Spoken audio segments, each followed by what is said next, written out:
上兩集靜岡富士山之旅，我哋介紹咗小丸子樂園、清水魚市場、日本平、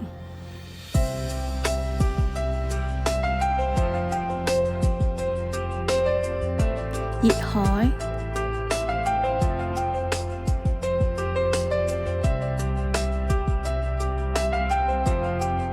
同埋三島。今集會介紹位於富士山腳嘅富士野生動物園，千祈唔好行開啊！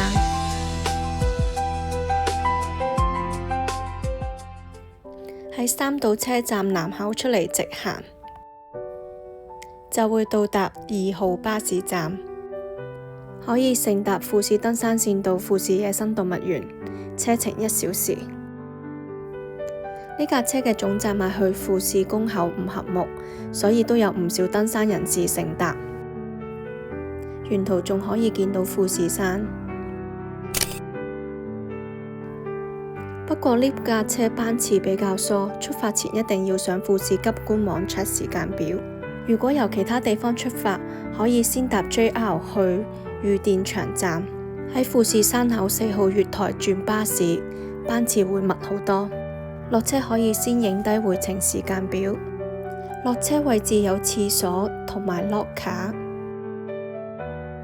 落車後行一小段路就嚟到售票處，大家千祈唔好淨係買入場券啊，一定要乘坐 Jungle Bus。另一個更加特別嘅係 Super Jungle Bus， 連天花板都係網，可以向上餵動物。但老公驚啲動物嘅口水會跌落嚟，所以我哋冇搭呢種巴士啦。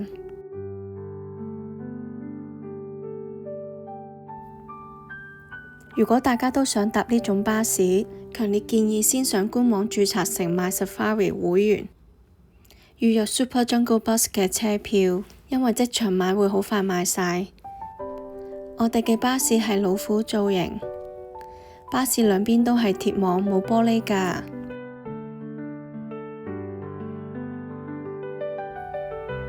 司機先會攞飼料上車，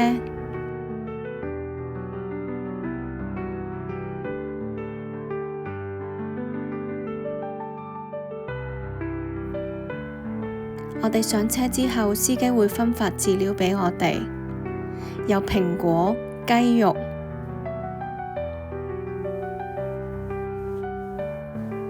紅蘿蔔同埋草食動物嘅飼料。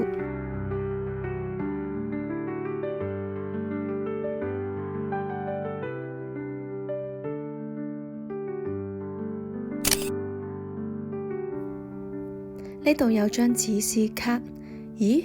乜熊唔係猛獸嚟嘅咩？點解我哋會餵紅蘿蔔同埋蘋果嘅？其實熊係雜食動物嚟㗎，動物園特登安排用水果做小食，可以控制佢哋嘅健康。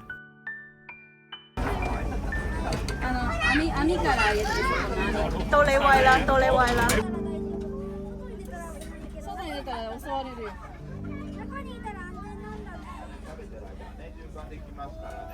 好味好味。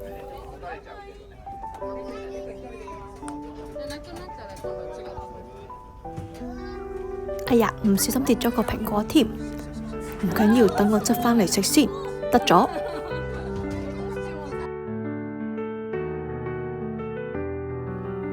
跟住落嚟到我哋最期待嘅環節啦。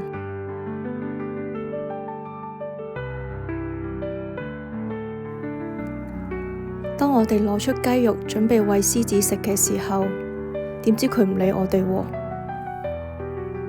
可能佢之前已經食飽啦。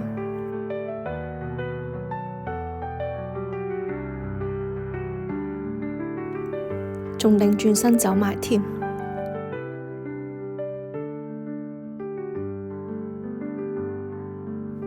好彩仲有呢隻獅子上面。成功啦，好開心啊！再接再厲，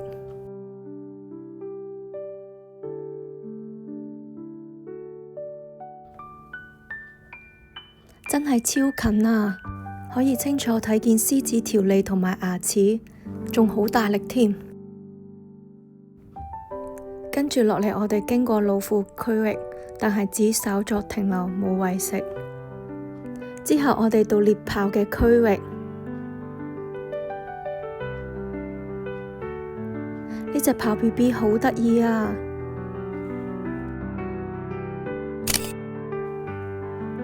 跟住落嚟，我哋嚟到草食動物區域。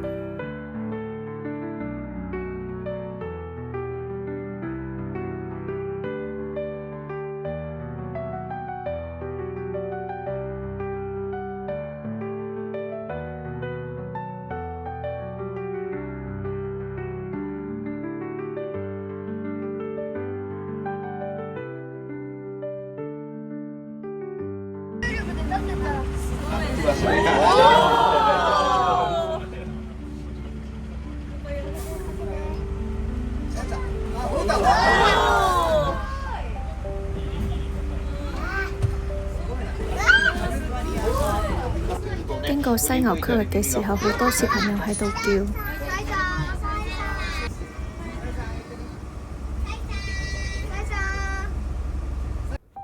好多隻斑馬啊！小朋友即刻攞嘢食，準備餵斑馬。不過啲斑馬鍾意食草多啲。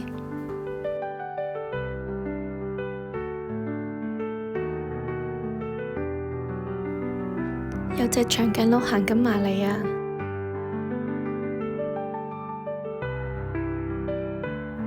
等我都餵下先。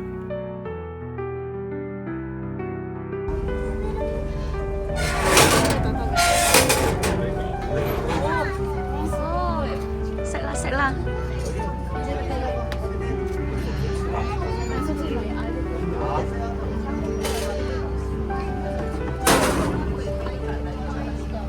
はい、じゃあね、動いてきます。ラクダさん待ってるのでね。最後我哋餵埋駱駝。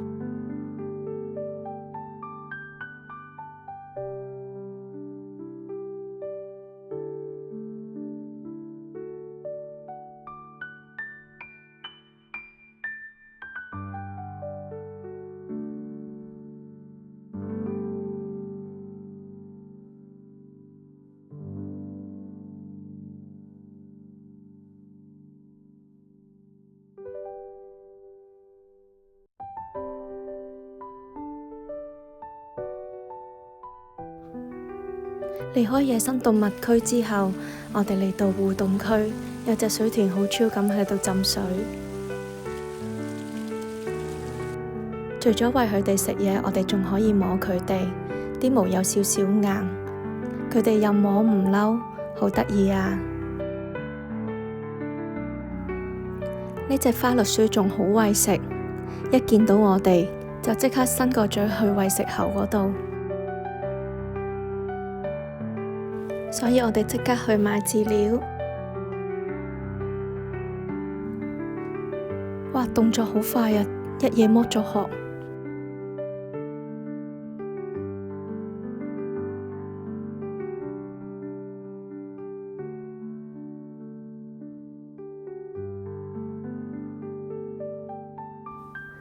仲扎埋馬喺度剝殼，勁得意啊！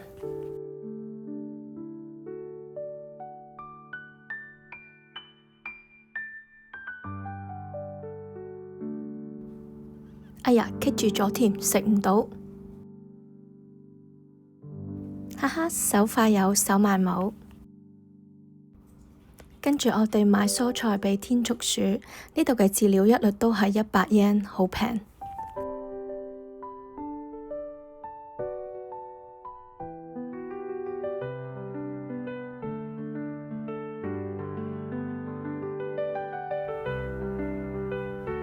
排隊食嘢。好得意啊！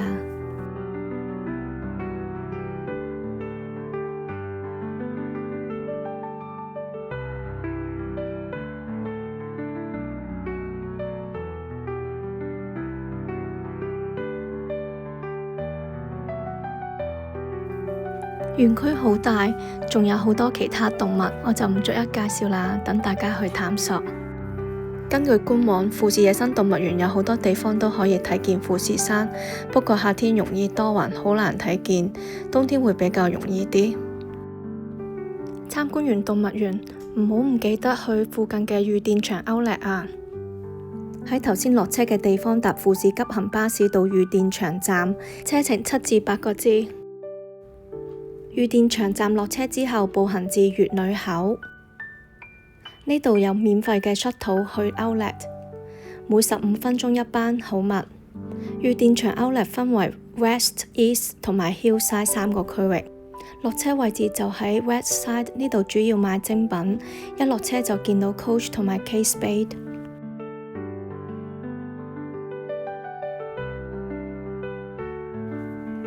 呢度仲有個遊樂設施俾小朋友放電。穿過呢條夢之大橋就可以到達 East Side。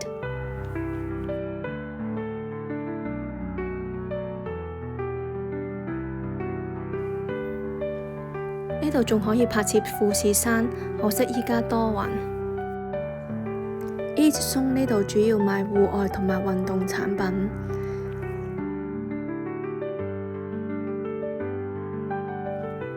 呢度都有間 food court， 有牛肉飯、拉麵、輕食等等。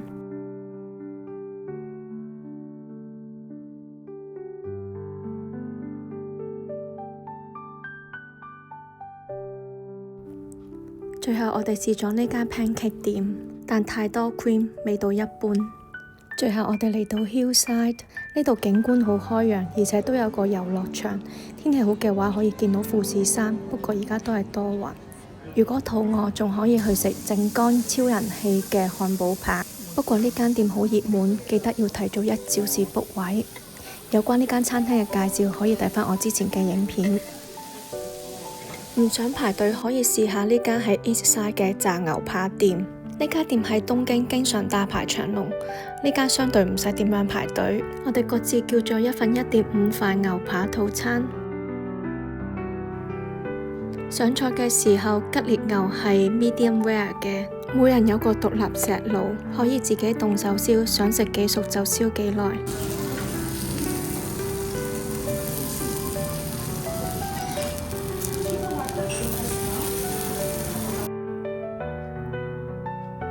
食嘅時候可以將啲生藥泥倒入白飯入邊，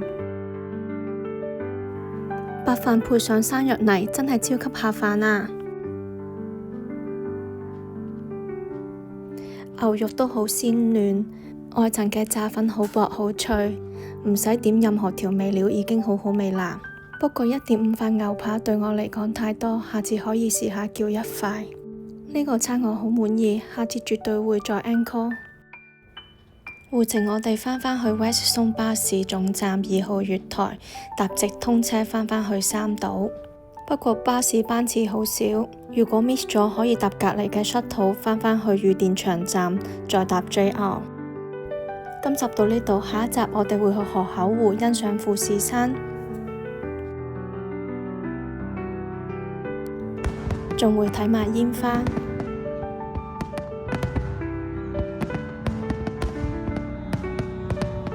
同埋登上富士山。下集見。